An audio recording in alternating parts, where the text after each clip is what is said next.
नमस्कार भाई भौणी मैंने आज आम आसु राजा रानी मंदिर जहाँकि भुवनेश्वर स्थित चलतु आज ता विषय किसी जान आसतु देखा राजा रानी मंदिर राजा रानी मंदिर रे आम पूजा क्या कराए जे बर्तमान तो ये किसी पूजा करा जाउनी किंतु पूर्व कह जाए जे यह गोटे शिव मंदिर किंतु ये राजा रानी कौन पाई राजा रानी दीटा थ्योरी अच्छी प्रथम थ्योरी है जेहेतु ये आप देखिपे ये देखा तो ଆପଣ ଦେଖିପାରୁଥିବେ ଯେ ଇଏ ହେଲା ୟେଲୋ ସ୍ୟାଣ୍ଡଷ୍ଟୋନ ଇଏ ହେଲା ରେଡ୍ ସ୍ୟାଣ୍ଡଷ୍ଟୋନ ଆଉ ୟେଲୋ ରେଡ୍ ସ୍ୟାଣ୍ଡଷ୍ଟୋନ କୁ ଆମ ଲୋକାଲ ଭାଷାରେ କୁହାଯାଏ ରାଜା ଆଉ ରାଣୀ ସେଇଥିଲାଗି ଏ ମନ୍ଦିରର ନାଁ ଦିଆ ହେଇଛି ରାଜା ରାଣୀ। ଥିଓରି ହେଉଛି କଣ ନା ଆମର ଜଗମୋହନର ଏଣ୍ଟ୍ରାନ୍ସ ରେ ଦିଟା ପ୍ରତିମୂର୍ତ୍ତି ଅଛି ନାଗ ଆଉ ନାଗୁଣୀ ମାନଙ୍କୁ ଯାହାକୁ ରାଜା ଆଉ ରାଣୀ କୁହାଯାଏ ତେଣୁ ୟା ନାଁ ସେଥିଲାଗି ମଧ୍ୟ ରାଜା ରାଣୀ ଟେମ୍ପଲ ବୋଲି କୁହାଯାଏ। ଆମେ ଯିବା ରାଜାରାଣୀ ମନ୍ଦିରର ଆର୍କିଟେକ୍ଚର ଉପରେ ତ ଓଡିଶାର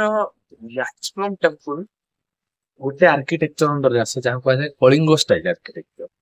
ଆପଣ ମାନେ ଭାରତର ଆର୍କିଟେକ୍ଚର ଟେମ୍ପଲ ଆର୍କିଟେକ୍ଚର ବିଷୟରେ ନିଶ୍ଚୟ ଜାଣିଥିବେ ଯେ ନଗର ଷ୍ଟାଇଲ ଦ୍ରାବିଡ ଷ୍ଟାଇଲ ଆଉ ଗୋଟେ ହେଲା ମିକ୍ସଡ ନଗର ଷ୍ଟାଇଲ ଯୋଉଟା ଆମର ନର୍ଦର୍ନ ଇଣ୍ଡିଆନ ଷ୍ଟେଟ୍ସ ମାନଙ୍କରେ ମନ୍ଦିର ହଉ ଆଉ ଦ୍ରାବିଡ ଷ୍ଟାଇଲ ଯୋଉଗୁଡା ହେଲା ଆମର ସଦର୍ନ ଇଣ୍ଡିଆନ ଷ୍ଟେଟ୍ସ ଗୁଡାକରେ ଥାଏ। ତ ଆମର ଓଡିଶାରେ କିନ୍ତୁ କେମିତି ନା ସେଗୁଡା ସବୁ କଳିଙ୍ଗ ଷ୍ଟାଇଲ ଯାହାକି ସବ ଟାଇପ ଅଫ ନଗର ଷ୍ଟାଇଲ ମାନେ ଯେମିତି ଆମର ଉତ୍ତର ଭାରତରେ ଯେମିତି ମନ୍ଦିର ଗୁଡା ଅଛି ତାର କିଛିଟା ଅଂଶ ମିଶିଥିବ ଆମର ଓଡିଶାର କଳିଙ୍ଗ ଷ୍ଟାଇଲ ଆର୍କିଟେକ୍ଚର। ଚାଲନ୍ତୁ ଦେଖିବା ଆମର ରାଜାରାଣୀ ମନ୍ଦିରର ଆର୍କିଟେକ୍ଚର କେମିତି ଓ କେତେ ଭାଗରେ ବିଭକ୍ତ। ଆପଣ ମାନେ ଦେଖିପାରୁଥିବେ ଯେ ରାଜାରାଣୀ ମନ୍ଦିରରେ ବହୁତ କପୁଲ ମାନଙ୍କର ଫଟୋ ଅଛି ବା କପୁଲ ମାନଙ୍କର ଆଙ୍କା ଯାଇଛି ଚିତ୍ର ସେଇଥିଲାଗି ଆମେ ଏଇ ରାଜାରାଣୀ ଟେମ୍ପଲ କୁ କୁହନ୍ତି କପୁଲ ଟେମ୍ପଲ ବା ଲଭ ଟେମ୍ପଲ।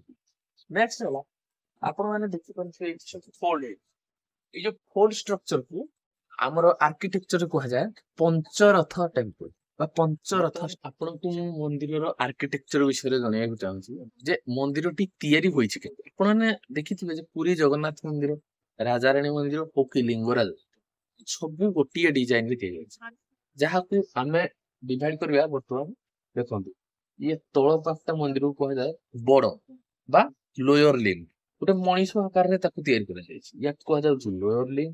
ତାର ମଝି ପାର୍ଟ ଯୋଉଟା କୁହାଯାଏ ଗଣ୍ଡି ବା ବଡି ଯୋଉଥିରେ ସବୁ କାରୁକାର୍ଯ୍ୟ ହେଇଥିବ। ତାପରେ ଆସିବ ମସ୍ତିଷ୍କ ଯୋଉଟା ହେଲା ଚୁଳି ଆଉ ସେଇ ଜାଗାରେ କଣ ହେଲା ନା ଆମର ଗୋଟେ ଗୋଲର ଦେଖିବେ ସର୍କୁଲାର ଥିବ ଯାହାକୁ ଆମେ କୁହାଯାଏ ଶିଖର। ଆପଣ ମାନେ ଶ୍ରୀ ଜଗନ୍ନାଥ ମନ୍ଦିର ହଉ କିମ୍ବା ଲିଙ୍ଗରାଜ ମନ୍ଦିର ହଉ କିମ୍ବା ରାଜାରାଣୀ ମନ୍ଦିର ହଉ ଆପଣ ମାନେ ଦେଖିବେ ତାଙ୍କ ଷ୍ଟ୍ରକ୍ଚର ସମାନ।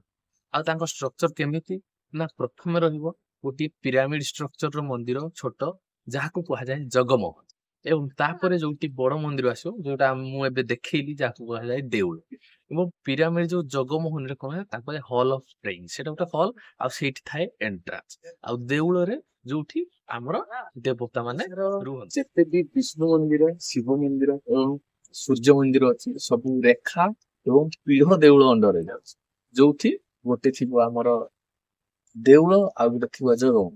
କିନ୍ତୁ ଯେତେ ଆମର ଚଣ୍ଡୀ ମନ୍ଦିର କିମ୍ବା ଯେକୌଣସି ଦୁର୍ଗା ମନ୍ଦିର ସେ ସବୁ ଆମର ଆଖର ଦେଉଳ ଅଣ୍ଡରରେ ଯାଉଛି। ମୁଁ ଆଶା କରୁଛି ଆପଣମାନଙ୍କୁ କିଛି ଇନଫରମେସନ ଏଇ ଭିଡିଓରୁ ମିଳିଥିବ ଆଉ ଆପଣଙ୍କୁ ଯଦି ଭଲ ଲାଗୁଛି ଭିଡିଓଟି ନିଶ୍ଚୟ ଲାଇକ୍ ସେୟାର ଏବଂ ସବସ୍କ୍ରାଇବ କରନ୍ତୁ। ଜୟ ହିନ୍ଦ।